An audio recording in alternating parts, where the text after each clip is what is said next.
Neymar junior ভাই, Neymar junior কি করতে পারে চিন্তা করেছেন? নেইমার জুনিয়র একা 2টা গোল করছে, এটা ভাবনার বাইরে। নেইমারের মতো প্লেয়ার কি অসাধারণ খেলেছে ভাই। আসলে কার্লো আনচেলত্তি নেইমার জুনিয়রকে যদি নেক্সট ম্যাচের স্কট ঘোষণাতে যদি না নেয়, তাহলে গোটা বিশ্বের মানুষের কিন্তু হৃদয়টা কেঁপে যাবে। আপনার চিন্তা করেন, নেইমার জুনিয়র এত অসাধারণ খেলেছে, তার খেলা দেখেছেন আপনি, গোটা বিশ্বের মানুষ কিন্তু অবাক হয়েছে। নেইমার একা 2টা গোল করছে এবং ম্যান অফ দ্য ম্যাচ হয়েছে, নিজের দলকে জিতাইছে ভাই। নেইমারের এত সুন্দর একটা কামব্যাক।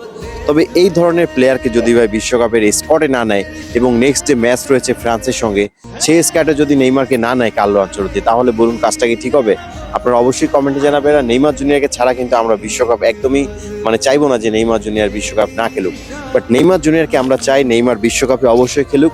আর নেইমার জুনিয়রের যত ফ্যান ফলোয়ার আছে সবাই কিন্তু চায় নেইমার বিশ্বকাপে খেলুক। আপনারা দেখেছেন নেইমারের একটা গেম চেঞ্জার প্লেয়ার, তার মধ্যে কিন্তু সেই প্রতিভা রয়েছে। সে যদি মাঠে নামে পুরো ডিফেন্ডারের আতঙ্কে থাকে। আপনারা দেখেছেন নেইমারের পা থেকে বল নিতে হলে কিন্তু তাকে মারতে হয়, তাছাড়া কিন্তু কেউ তার পা থেকে কিন্তু বল নিতে পারে না।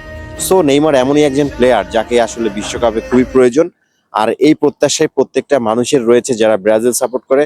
সবাই চায় নেইমার জুনিয়র জাতীয় দলে স্কোয়াডে থাকুক এবং 26 বিশ্বকাপ নেইমার খেলুক।